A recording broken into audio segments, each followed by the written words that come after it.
P R Sunil, പ്രതിപക്ഷത്തിന്റെ കോൺഗ്രസിന്റെ ശബ്ദമായി ഇന്ന് ബജറ്റ് ചർച്ചയിൽ ശശി തരൂർ സംസാരിക്കുന്നതാണ് നമ്മൾ കണ്ടത്. നിശിതമായി വിമർശിക്കുന്നുണ്ട് ബജറ്റിനെ, കേന്ദ്ര സർക്കാരിനൊക്കെ തന്നെയും, അല്ലേ? തീർച്ചയായും പിണക്കങ്ങൾ മറികടന്ന് ശശി തരൂർ യഥാർത്ഥ കോൺഗ്രസുകാരനായി പ്രതിപക്ഷ നേതാവായി ഇന്ന് ലോക്സഭയിൽ മാറുന്നതാണ് കണ്ടത്.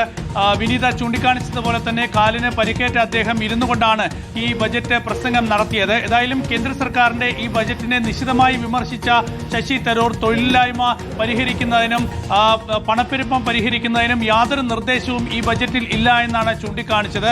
ഏതായാലും ഈ ബജറ്റ് ചർച്ച ലോക്സഭയിൽ ആരംഭിച്ച ഈ ഒരു സാഹചര്യം എന്നത് നമുക്കറിയാം. കഴിഞ്ഞ ഫെബ്രുവരി 1 ബജറ്റ് അവതരിപ്പിച്ചത്. അതിനുശേഷം രാഷ്ട്രപതിയുടെ നയപ്രഖ്യാപനത്തിനുള്ള നന്ദിപ്രമേയ ചർച്ച പാർലമെന്റിൽ ആരംഭിച്ചപ്പോൾ ആ ചർച്ചയ്ക്ക് തുടക്കമിട്ടത് രാഹുൽ ഗാന്ധിയായിരുന്നു. രാഹുൽ ഗാന്ധി ചർച്ചയുടെ തുടക്കത്തിൽ തന്നെ മുൻ കരസേനാ മേധാവി ജനറൽ MM നരവനെയുടെ പുസ്തകത്തിലെ ഭാഗങ്ങൾ ചൂണ്ടിക്കാണിക്കാൻ ശ്രമിച്ചത് പിന്നീട് വലിയ വിവാദമായി മാറി. ഭരണപക്ഷം രാഹുൽ ഗാന്ധിയെ തടസ്സപ്പെടുത്താൻ ശ്രമിച്ചു.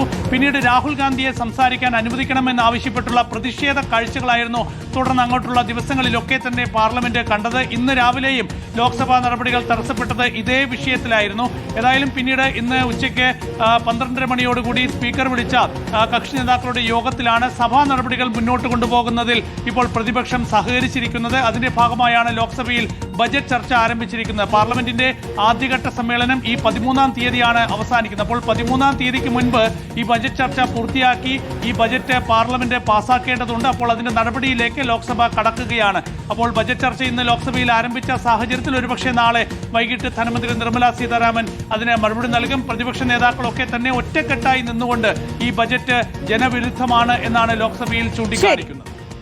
ശരി, പി ആർ സുനിലാണ് വിശദാംശങ്ങൾ നൽകിയത്.